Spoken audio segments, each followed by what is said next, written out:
Hey, welcome to The Explainer. Today we're going to talk about something that, let's be honest, a lot of us do without even thinking about it, using really serious medical terms as casual slang. We're going to break down why the words we pick when we talk about mental health matter a lot and what these conditions actually feel like for the people who live with them. All right, let's get into it. So, I want to start with this question right here. I mean, really, think about it. Have you ever heard someone tell a funny little joke about hepatitis? Or, tease a friend for having something like muscular dystrophy? No way, of course not. Because we just don't do that with physical illnesses. And it really shines a spotlight on this massive double standard we have in our culture. And yet, how many times a day do we hear these words thrown around? We call an ex psycho. We say our super organized friend is so OCD. And we do it, I think, because most of us just don't really grasp the reality behind these labels. Today, we're going to change that. So where is that line exactly? When does liking a clean desk or having a moment of worry actually cross over into being a real clinical issue? Well, the answer is in how clinicians actually define what a psychological disorder is. It all comes down to what the experts call the 3 Ds: deviant, distressful, and dysfunctional. Think of it like a 3-part test. Deviant just means it's different from what's typical. Distressful means it's causing real, genuine suffering.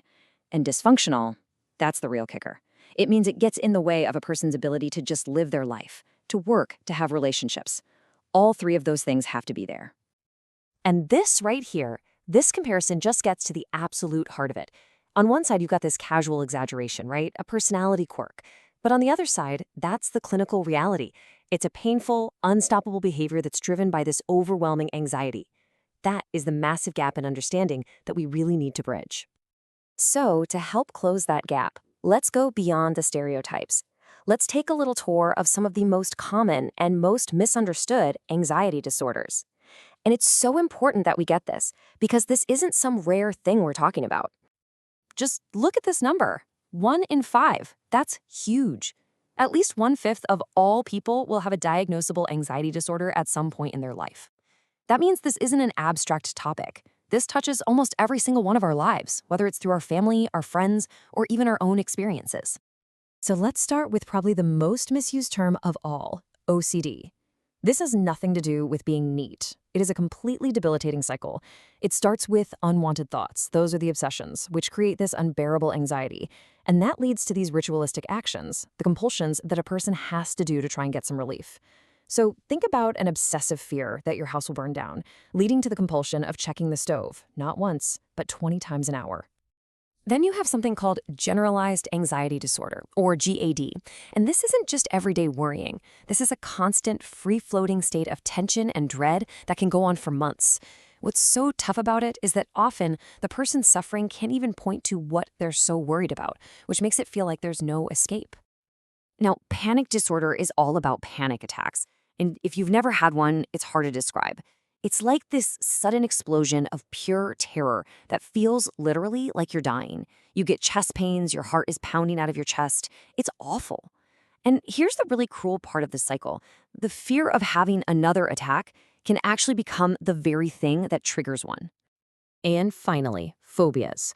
A phobia is not just being scared of something. It's a deep, persistent, and totally irrational fear of a specific thing that forces a person to change their entire life just to avoid it.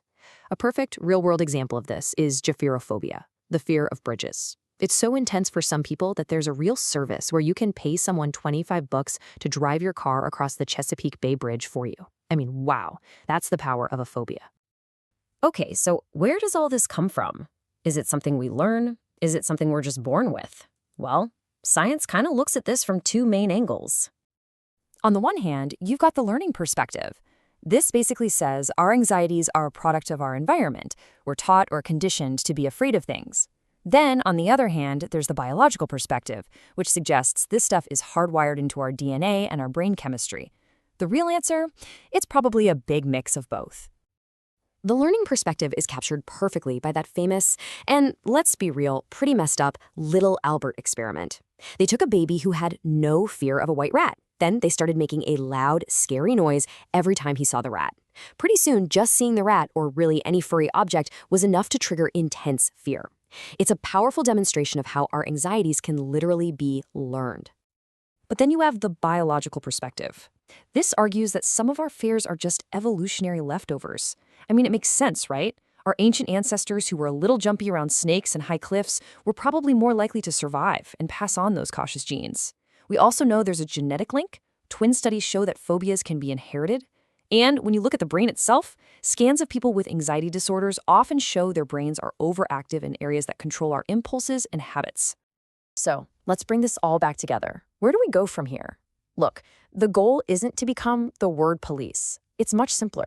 It's about shifting our whole perspective from using these very real conditions as punchlines to actually understanding what's behind them. So, what's the big takeaway here? It's this: OCD, phobia, panic. These are not just words you can throw around. They are labels for real, distressing, and often debilitating conditions that cause profound suffering. They are not cute descriptions for funny personality quirks. And just remembering that can change everything. So I want to leave you with one final thought, kind of like a personal call to action. Based on everything we've talked about, what's just one word you've maybe used casually that you can start using with a little more thought and understanding starting today? Just thinking about that. That's the first step. Thanks for watching.